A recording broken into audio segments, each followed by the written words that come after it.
दोस्तों, योगमय जीवन का नया एपिसोड लेकर मैं आप सबके सामने हाजिर हूँ। और आज हम बात करेंगे, जैसे कि आज सभी जानते हैं कि संडे है और कुछ लोगों को वीकेंड मिलता है, तो सैटरडे संडे 2 दिन की छुट्टी मिलती है और कुछ लोगों को केवल एक ही दिन मिलता है, संडे।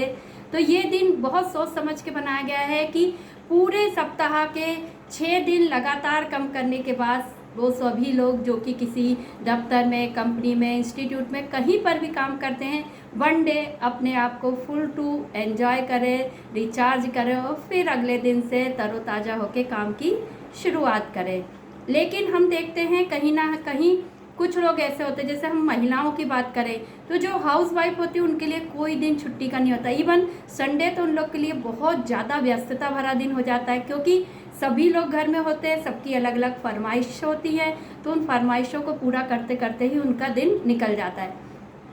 तो आपको पता है कि ऐसा होता है तो क्या होता है, क्योंकि जो जॉब कर रहे हैं या जिनको वीकेंड मिल रहा है या जो इसको बहुत अच्छे से एंजॉय कर पा रहे हैं उनकी तो कोई बात नहीं, लेकिन जो नहीं कर पाते हैं छुट्टी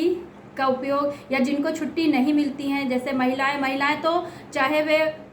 जो है वर्किंग वुमन हो चाहे हाउस वाइफ, दोनों ही स्थिति में उनके लिए छुट्टी नहीं होती। छुट्टी उनके लिए ज़्यादा जो है वो काम वाली हो जाती है, उस दिन वो ज़्यादा परेशान हो जाती है। तो जहाँ तक मुझे लगता है कि हर किसी के जीवन में एक दिन कुछ समय ऐसा होना चाहिए जब वो अपने आप को अपने हिसाब से जो करना चाहता है वो कर सके, अपनी छुट्टी को एंजॉय कर सके, अपने आप को, अपने तन को, मन को फुल टू रिचार्ज कर सके। उसी तरह जैसे कि हम अपने मोबाइल की बैटरी करते हैं, जैसे ही मोबाइल की बैटरी फुल होती है तो मोबाइल पूरा चार्ज हो जाता है और उसको हम लॉन्ग टाइम तक यूज़ कर सकते हैं। ऐसे ही यदि हर किसी को एक दिन एक समय ऐसा मिले तो वो अपने मन का काम कर सके, जो भी है। हर महिला के भीतर, हर व्यक्ति के भीतर कुछ ना कुछ टैलेंट होता है, शौक़ होते हैं, तो वो अपने शौक़ पूरे कर सकते हैं। किसी को भोजन करने का शौक़ है, किसी को गाना गाने का शौक़ है, किसी को गाना सुनने का शौक़ है, तो किसी को जो है वो राइडिंग का शौक़ है ना, पेंटिंग का शौक़ है, ड्राइंग का शौक़ है, हर तरह के शौक़ होते हैं। तो वो ये काम करें, इसमें अपने आप को पूरी तरीके से झोंक दे, देखें किस तरीके से उनकी बैटरी रिचार्ज होती है, वो बहुत ज़्यादा एनर्जेटिक बन जाते हैं। और ख़ास तौर पर सभी लोगों से कहना चाहूँगी कि अपने घर की महिलाओं पे थोड़ा ध्यान दें, क्योंकि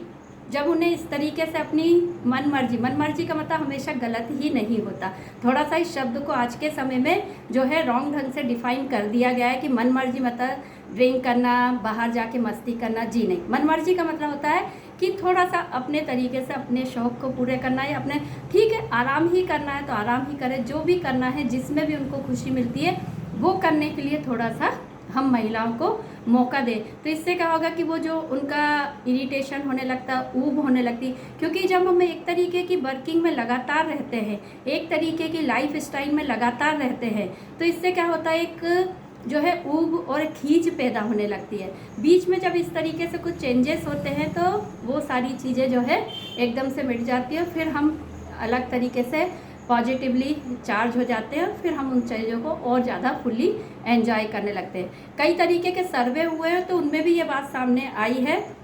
कि जो है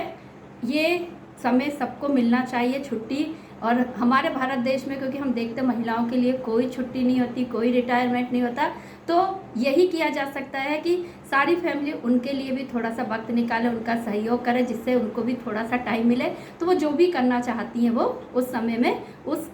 समय को अपने तरीके से उपयोग कर सके। इतना यदि हो जाता है तो वो भी जो है, जो मेंटल बहुत सारी प्रॉब्लम से घिरी हुई रहती है, वो सारी चीज़ें दूर होगी, जो हार्मोनल इम्बैलेंस होता है वो भी उनका दूर हो जाएगा। तो इस चीज़ पे हम सबको फोकस करने की ज़रूरत है कि हम सिर्फ मोबाइल नहीं, अपने आप को भी रिचार्ज करें। स्वस्थ रहें, मस्त रहें, प्रसन्न रहें। धन्यवाद।